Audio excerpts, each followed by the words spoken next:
Ja suur tänu. EKRE fraktsiooni nimel kõneledes olgu kõigepealt öeldud ära ka see, et meie põhimõtteliselt peame oluliseks seda, et riik austaks kodanike õigust omada ja kanda relvi.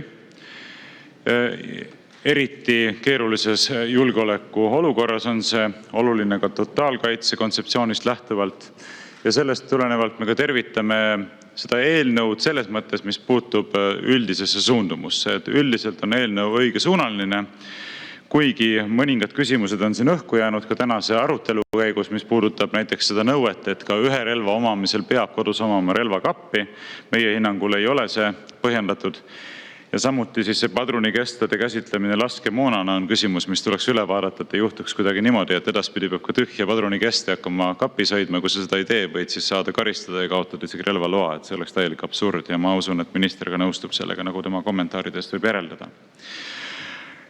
Põhimõtteliselt peaks seisma selle eest, et Eestis oleks inimestel palju relvi ja et nad muidugi oleks ka vastutustundlikud inimesed, oskaksid neid kasutada ja kasutaksid neid üksnes eesmärgipäraselt, hüvelistest eesmärkidest lähtuvalt.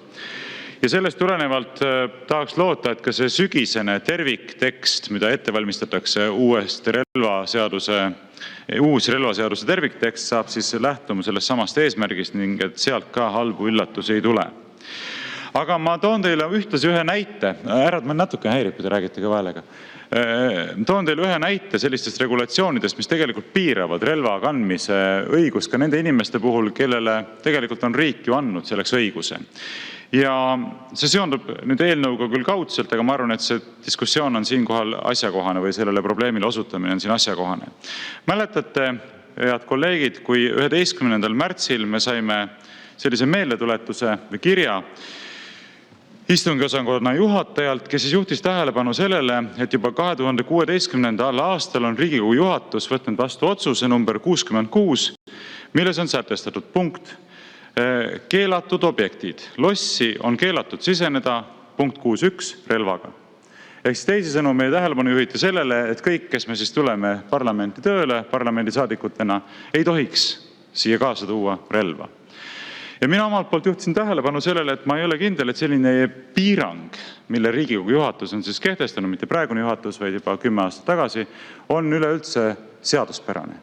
Sellepärast, et kui riik on ju andnud inimesele, ehk siis meile, relvaloa enese ja oma vara kaitseks, mis siis tähendab seda, et ma võin mitte ainult relva omada, vaid ka relva kanda.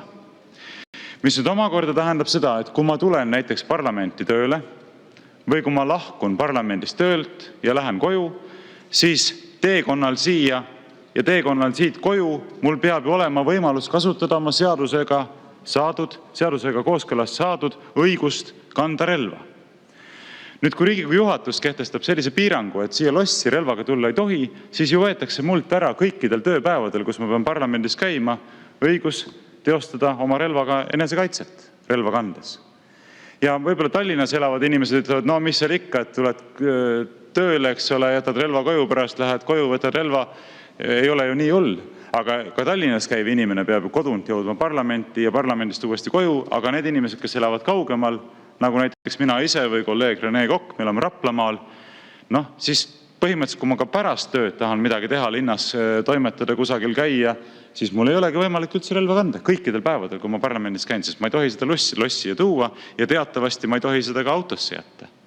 Ei tohi, sellepärast, et relva kandmise kohta ütleb ju paragrahv 50 lõige 2 väga selgelt, et relva ja laskemoona tuleb kanda avalikus kohas varjatult ning viisil, mis välistab nende kadumise või sattumise teise isiku valdusse.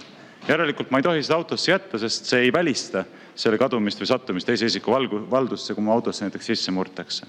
Kuigi tõsi, lossiesisel parkimisplatsil ei ole see väga tõenäoline, aga see ei puutu asjasse.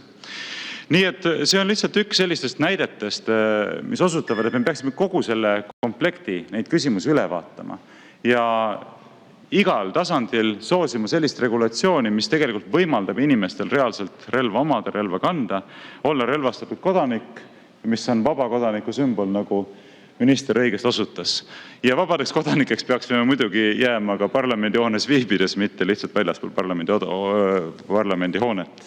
Muidu võibki niimoodi tõlgendada teie enda sõnavara kasutades, et väljaspool parlamendihoonet oled nagu vaba kodanik, aga parlamendis oled sa ori. Aitäh tähelepanu eest! Suur tänu teile!